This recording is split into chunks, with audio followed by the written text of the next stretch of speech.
Hello, everybody. I want to welcome you here to the Prog Monster. My name is Murph. I am the host of this show, a show dedicated to progressive rock and other forms of rock music.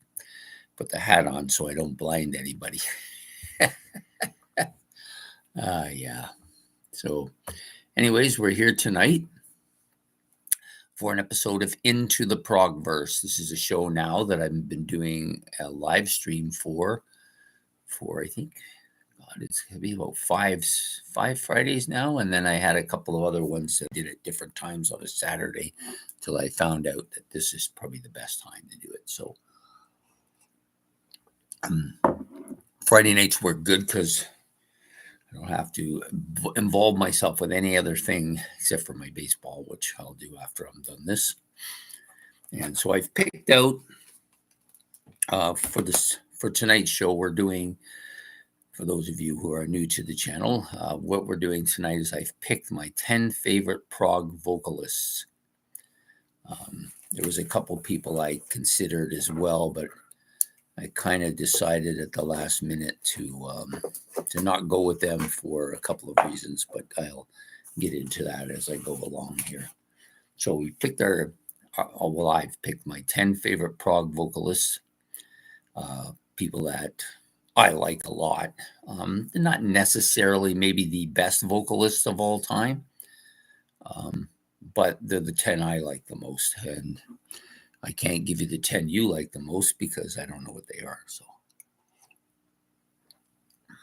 anyways, we're not going to spend too much time getting to this. This will be the last of this type of series that we've been doing. So I've done I think I did guitarist, then bassist, then drummers, then keyboardist, and now we're doing the vocalist. And this will be the last one of that kind of set. And we're going to try something different next week. I'm not quite sure what yet. I had a couple of ideas, so I'm going to think them over, and then we'll do that for next week. So we're going to start with I kind of put them in a bit of an order, loosely. This is definitely not written in gold here. I just loosely put them for tonight when I just got some albums to represent them, and then I just kind of put them the way I thought they might go for tonight. So the first one up comes from Rush. This is, look at that. This is Rush. Geddy Lee, of course, is the vocalist for this band. This album, to me, is kind of one of the two probably most proggy albums they put out, the other one being Hemispheres, of course. Although they do have quite a bit of progginess on Caress of Steel, 2112, Moving Pictures, even Permanent Waves, even a little bit on Signals, and then it starts to kind of drift away. At least the progginess doesn't drift away as much as the heaviness drifts away. So Geddy Lee being the main vocalist, or the only vocalist in Rush, really. He's the guy who you either like him or you don't like him. And there's a lot of people that don't like the sound of his voice. So they basically, just going to move a little closer here. They basically say that's the reason they don't like the band is because of his voice. I don't have that particular issue with him at all. I've never really had, sorry, I got something on my face here. I just noticed. Yeah, so I've never really had an issue with his vocals. I think his vocals are strong. They're definitely different. You're not going to hear very many, or if anybody out there that really sounds like him at all. There's a couple of guys that kind of are in that range, but they don't really sound like him. They don't really have that vibrant sound that he has. And when you're picking prog vocalist, you can't just go with what sounds mainstream, because prog music itself isn't really mainstream at all. And so I picked Geddy because I've always liked his voice. I think he perfectly suits Rush as a band. Can't really imagine actually anybody else singing for this band. I guess there could be some other artists that might sing for it, but then it wouldn't be Rush. Because to me, the two biggest things about Rush that make them Rush is Geddy Lee's voice and that really proggy sound, that really complex instrumentation. Anyways, Rush is the first one tonight. Next up is a band that I like a lot. I've grown into them since I've been on this channel. I actually had only heard of them a few years before I came to the channel, and I didn't own anything. And then when did the first month that I started the channel, I ordered 8 CDs online, and 2 of them were from this band. And I'm absolutely have come to love this guy's vocals. It's very different, but it's good. Like he's a good vocalist. Talking about Nectar, of course, here, and Roy Albrighton, the late Roy Albrighton, of course. But yeah, there's many things about this band I like. The artwork being one of the primary things on their album. Roy being the lead vocalist and also the main guitarist. Very strong guitar, very strong vocals. I believe he wrote a lot of the lyrics too. I'm not 100% sure of that, but I'm pretty sure he was the main lyricist in the band. He was basically the leader of the band, the front man, the leader, the lead guitar player, the guitar player altogether, the lead vocalist, and the main writer for the band. And probably helped design a lot of what's going on here. He just has one of those voices that's both clear but different sounding at the same time. There's nothing really particularly special sounding about his voice, but it's just a very different sounding. Well, it's clear, it's different, and it's, I think, perfectly designed for prog music. Yeah, I don't know how else to put it. They do some poppy stuff on even a little bit on this album. Is not as proggy as some of their other albums. Their other albums are really actually quite heavy. I would call them almost a metal band in some ways, and he has the voice for that. So Roy Albrighton, he's going to be my number 9 guy, I guess. So my number 8 guy from this band, Gentle Giant. This is their Octopus album, currently in my playlist. I prefer the other album cover, the one that they reissued. This is the American version. The British version is much better. This is not bad though. It's not a bad cover. I don't have a problem with this cover. I just think the other one is so much better. Yeah, it's a better shot of it. You don't get any reflection here. Of course, this band at this point in time has 3 vocalists: Kerry Minier, Phil Shulman, and of course Derek Shulman. And the one I chose, of course, is Derek Shulman because he's the main guy. Eventually, when Phil leaves, he takes over and does almost all the vocals, especially in concert. He's a very powerful voice. Doesn't sound as powerful on the albums as it does when you see him live. He's so much more prominent, really strong, very different sounding voice, and very, very forward, heavy voice. I wouldn't say it's heavy. It's on the high end, but it's very strong. It almost surprised me when I saw him live because I was expecting it to be hard to hear because I found the Shulman brothers a bit difficult to follow, especially Kerry Minier too. His voice very, very low down in the range, where when they were live, it's so much more powerful. So yeah, so Derek Shulman would be my number 8. My number 7 is from this band, Marillion. Now, I know that many people like Hogarth, and Hogarth has an amazing voice, don't get me wrong, but I don't consider that era of Marillion to be progressive at all. I don't really think of it as a progressive band. Once Hogarth came, to me, the band changed and became non-progressive, as did Fish, actually, in his own stuff. But on these first 4 Marillion albums, very progressive, not, I wouldn't call them overtly progressive band, but definitely progressive. I love the album covers, all of them. And to me, Marillion isn't Marillion without Fish's voice. I know that many feel that Hogarth is a much better vocalist. Maybe he is. I like this guy better. I like everything about him and this band, the way it sounds. This particular album is particularly strong, although their first 4 albums are all good. I just think this one might be a touch above the rest. He's got a very kind of, the music sounds very Genesis, but he doesn't really particularly sound like either member of Genesis. So, but he's still a great vocalist, great lyricist, and a great front man, I think. And so that's the reason why I chose him tonight. He was actually one of the first ones I thought about. And so that's number 7. Number 6, David Gilmour.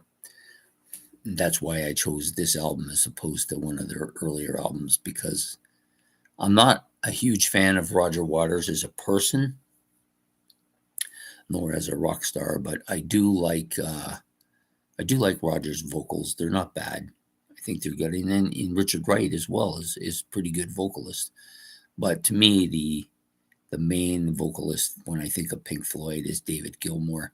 It's a very different sounding voice, very dark almost, unique in a lot of ways. All of my favorite Pink Floyd songs have that sound in it. Sometimes it's the two, more than one of them together. The other thing about David Gilmour, his guitar is very dominant in this band as well. So both his vocalist and guitar. That's why I have no problem with this album or the other one that's in my playlist. Can't even think of the name of it right now. But anyways, the two of them, he's singing on both of them. And to me, they're very Floyd-ish sounding. Yeah, a lot of people say the lyrics aren't there anymore. They're not, the creativity maybe isn't there as much. But I'll be honest with you, I enjoy those Floyd albums almost as much as any of their earlier stuff, especially like more than The Wall and the last album with him on it, The Final Cut. Yeah, sorry, came to Friday. The only thing about Fridays it's tough is that I'm tired a lot of the time. It takes a little bit longer to get my brain into functions. So that was number 6. So the top 5 I like quite a bit more. Next one is Peter Nichols of IQ. Discovered him on this album. And I'll be honest, when I first discovered him on this album, I didn't like him. I thought, I don't like this vocalist. That was the thing. That was the only thing holding me back at the beginning, is I didn't like the vocalist. Didn't take long, though, for me to overcome it. Now I love him. He is so strong. Is there a Gabriel sound to his voice? I don't think so. I did initially, but I think his voice is smoother than Gabriel's. Also think it's better than Phil Collins' voice for this type of music. He's strong. I don't have any of the albums in which he had left on, so I can't make any real comment about it. I just know I like this guy's vocals a lot. He's very smooth, sounds perfect for the music they're playing, which is very old school Genesis sounding, but with its own kind of upturned technical excellence. And I think his vocals are a lot of the reason why I like this band. So Peter Nichols of IQ at number, I must have cracked this and I didn't even notice, eh? Boy, I'm bad for cracking albums when I get them. So next up is, so that was number 5. Number 4, Greg Lake. I chose this album specifically because I didn't want to confuse. I like John Wett. He's a good vocalist, and I like, oh Christ, his name is eluding me. Yeah, anyways, I do like them. They're both okay, but to me, Greg Lake is the special one here. And this is the stuff by Greg Lake I like. I'm not as big a fan of Emerson, Lake and Palmer, so I don't follow them as much. I do like some of the stuff that Greg Lake did on some of his solo albums. I also like some of the stuff he did with Emerson, Lake and Palmer, but this is the album that really set him afire for me. I think he's perfect on this. To me, this is the King Crimson that really has set me on fire. The other stuff I'm not having as good a time with, but I'm continuing to move along, see if it'll move. And because he also sang on the second album, or at least parts of the second album, I do like that one quite a bit as well. But he's just an excellent vocalist. Strong, deep, not really a high-pitched vocalist at all, but a very smooth-sounding vocalist. There's actually not a lot of difference between his sound and John Wetton's. I just think he's a bit better at it. That's all. So that's my number 4. Number 4. Now we move up. Peter Gabriel. Chose a Gabriel album as opposed to a Genesis album. I did not want to confuse the issue here. Yes, I do like Phil Collins, but when I think of Phil Collins, I don't really think of progressive rock. I think more of a pop artist, although he did have a few albums with Genesis that were very progressive, among my favorite albums. But when I think of progressive Genesis, I think of this guy. It's funny that I don't think of him as progressive with his own stuff, but I do think of it a little more progressive than I do any of the other stuff by Phil Collins or that. But really, Peter Gabriel's progressive elements with Genesis are, I think, absolutely superb. He has a very unique sounding voice. Even now, like the most recent album, his voice is so good on that album, so clear. He has that high range, but it's a different sounding high range than a lot of other high range vocalists. He just is a very clear, distinctive voice. So that's why I chose Peter Gabriel for my number 3 tonight. Number 2, Ian Anderson. Ian Anderson's voice, really unique. I find most of the progressive rock guys have very unique voice. Ian Anderson can do just about anything. He can sound progressive. He can sound folky. He has very bluesy voice. He can have a high range voice, but he also has a very operatic sounding voice at times as well. And his ability to be very forward or very set back, really gifted. Plus all of his other skills. He really is one of the quintessential stage presences. Him and Peter Gabriel are both like that. A very, very dominant stage presence, and his vocals are absolutely superb. There's a period of time from about Stand Up right through to the mid-'80s album stuff where his voice is absolutely spectacular. After that, it kind of loses a little bit of its element. Tends to sound similar on all the remaining albums. And then, of course, it's kind of very low range on the most recent albums. Although I do like them. I think the music's been written in a way, too, that complement that vocals as opposed to the higher range that complemented more vocals like this. This particular album I chose because it's the first real Jethro Tull album I own, and almost all the songs on this I've grown to love, and they all are primarily in the 70s. So Jethro Tull's Ian Anderson, number 2. Number 1 is another Anderson, but this one is John Anderson. And this guy has to win this because his vocals are exactly the same as they were back in 1969. Today I was listening to Yes's debut album and then listening to this, and the vocals are identical. Like, he hasn't changed at all. It's a very high range vocals, and I believe him when he says it's not falsetto, because if it was falsetto, he would have lost that at some point, but he hasn't. It's still the same sounding voice. It's like a natural way for him to sing, and he just has a beautiful, almost angelic, heavenly type vocal sound to his voice. I don't always like everything he sings. Some of his, I'll call it more John Anderson-ish type vocals, the kind of lovey things, if you want to call them. I'm not always on board with that. Sometimes I don't mind it. Other times I go, oh, it's so marshmallowy, right? But then you hear some of the stuff he did with Yes, some of the stuff he does on this particular album, on some of his earlier stuff, on John Evangelis, even the vocals he did with Lawrence Gowan, one particular song he did there.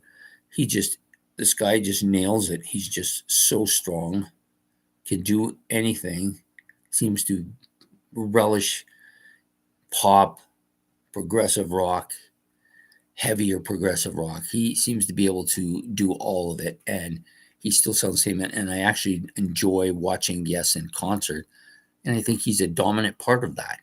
Yeah, Yes, Steve Howe and Chris Squire and Rick Wakeman and Bill Bruford and some of the other musicians they've had in the band.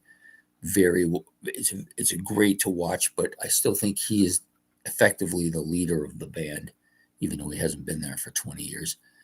But he shows that he still has everything that you need to have a fantastic Yes album, because this is not far from that sound. Not far at all. The back half I don't like as much on this album, but the front half is like perfect Yes sounding stuff. When he did the A.B. Anderson, Bruford, Wakeman House, sorry, I was drawing a blank there. That album was fantastic. His vocals were strong. I've not actually ever heard a bad vocal outpouring by him. Some of the music maybe not as good, but his vocals are never suffering anything for that. And to me, that's why he has to be number one. I don't think he could be anything but number one. And so those are the 10 that I chose tonight, just for my kind of listing things. There are some vocalists out there, and you can't do something like this without talking about that as well, that I don't really like the sound of their vocals. I may like the band. There's a few bands that I like whose vocalists I don't necessarily think are great. People like Eloy's Frank Borman. The music is really good. I really like Eloy's music. It's of course very Floydish.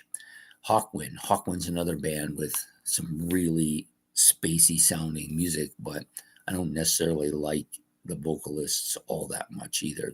To me, they're a little on the weak side. I think Hawkwind and Eloy would be better with a different vocalist, but I've gotten kind of used to both of their sounds. They don't bother me too much. Bands like some people will label a band like Atomic Rooster as progressive, and they do have that particular element, but I think of them more as a bluesy psychedelic band, and that guy's vocals are fantastic, but I didn't bring him here because I don't think of them as progressive. It's the same with Styx or Kansas. I don't think of either of those bands as progressive, and I know that puts me in a bit of the minority there.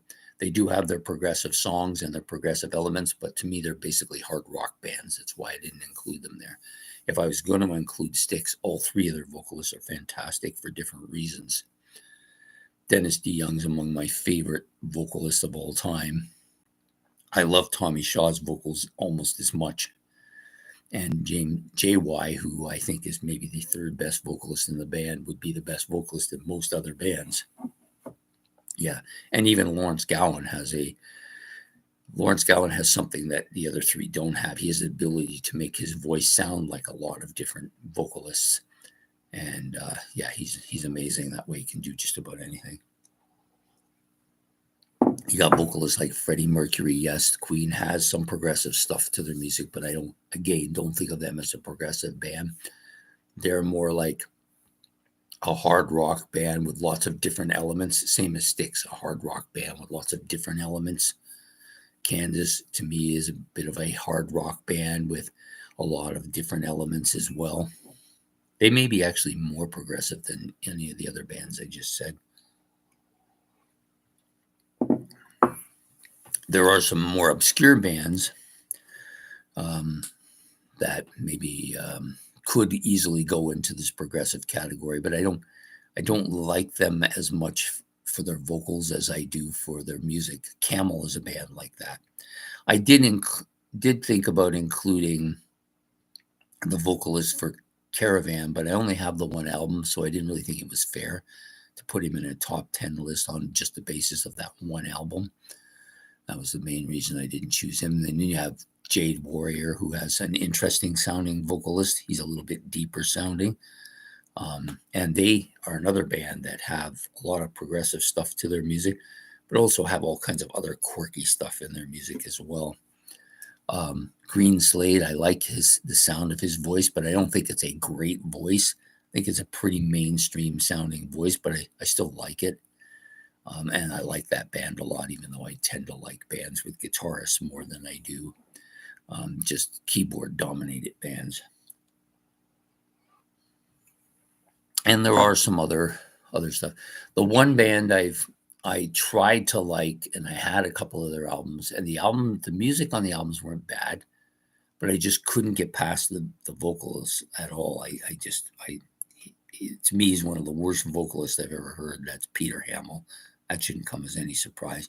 Yet at the same time, he was on another album by Amorphous Androgynous, in which I didn't think his vocals were that bad. They had done something. They toned his vocals down, put them a little bit back, and kept the scratchiness out of his voice. And the album sounded fantastic. If Vander Graaf could do that, then maybe I would be much more ready to accept their music. But as it is right now, I really can't listen to the band because I cannot stand his vocals at all. If I had to choose between Vander Graaf and the band just went right out of my head. Yeah, it's gone. So we'll just move on to the next thing. Yeah, so there, and even some of the Steve Hackett stuff is quite good. And he used Phil Collins on that, which was on his first album anyways. On some of the subsequent albums, he's had different vocalists. Some of those vocalists are quite good on his music, but he's had some vocalists that aren't so good. Steve Hackett's a kind of hit and miss type of guy for me. Some of the stuff he does, I think, is great. Other stuff, not so great, Steve Howe's the same way. I love Steve Howe's solo albums, a lot of them, but he sings, and to be honest with you, I think he and Chris Squire together were a great kind of backing vocal type duo together, but neither one of them, I think, is really that strong on their own. They seem to be good as the John Anderson's backup guys, but neither one of them really has the vocals to be a solo kind of guy. And that's the same with Phil Collins. Phil Collins has an absolutely amazing voice. Do I think it's as good as Peter Gabriel's? No, I don't. But I think it's just basically because of the style of music he's chosen to sing. So I didn't put him in this list for that reason, because I tend to think of him as being more of a pop artist than I do an actual progressive rock artist, although two of my favorite albums by Genesis were both him on vocals. So I can't totally knock him. When he did that progressive stuff, I thought he was great, but then they moved on from it. And so I still just think of Peter Gabriel when I think of them. Now, a couple of vocalists that might have, well, at least one of these two vocalists I think could have been here on this list, and that is Roger Hodgson. Especially that early stuff, and then at the end when they did, but he was already gone at that point, they did an album that was much more progressive. But I didn't think much of the vocals, because I think of Rick Davies as more of a bluesy kind of poppy kind of heavier type of vocals. He's a great vocalist, don't get me wrong, but I don't think of him as a progressive, nor do I think of either of the guys in Triumph as being progressive rock either, although they're both really good at what they do. but I don't think of either of them as really being progressive rock. So those are the vocalists that I've come to appreciate, and some of the ones maybe I don't appreciate as much or don't want to listen to for whatever reason. I tried to give my reasons as soundly as I can. And the funny thing about progressive rock is the vocalist really can either make the album or kind of break it in a lot of ways. Like Camel's a good example. Like Camel's music is fantastic. I really like their music, but their vocals is really too passive. It's too soft. Not that I dislike his vocals. He's not a terrible vocalist by any stretch. I don't mind the sound of his vocals. I just think if they'd gotten a real vocalist, the band could have done so much better than it did. And it did do really quite well with what it did have, but it never reached that upper echelon. And I think part of that reason is because of their vocals. I'm trying to think if there's anybody that I wanted to mention that I didn't. I tried to stay away from bands that I don't think of as progressive, who may have some progressive elements to their music. A lot of bands have some. Even the Beatles have a bit of a progressive element to their music, but I would never classify the Beatles as a progressive rock band at all. Even the Who have a bit of a progressive element to some of their albums, but again, I wouldn't never suggest the Who as a progressive rock band at all, right? Zeppelin, another one, has a little bit. Even Sabbath has a little progressive element to their music, but an Iron Maiden, another band with a lot of a progressive. Judas Priest early on had some, some of the more heavy bands like progressive metal bands like Dream Theater and Fate's Warning and Queensryche all have. Opeth is another band with a lot of that. But I don't really think of them as full progressive bands. I guess I probably should, because Rush is definitely a progressive rock band, and yet there's not a far difference between them and some of these bands as well. But I didn't include them because I think of them as progressive metal. It's a totally different thing for me. There are some bands who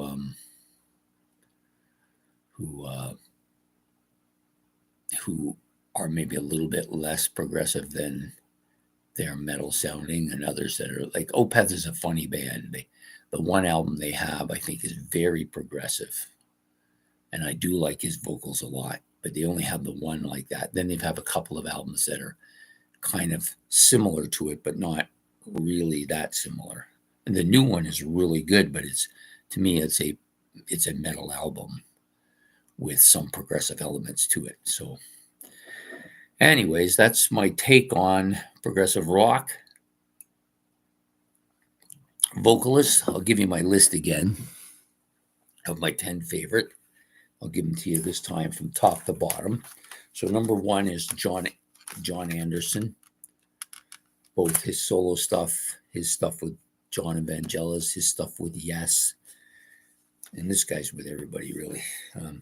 Ian Anderson of Jethro Tull.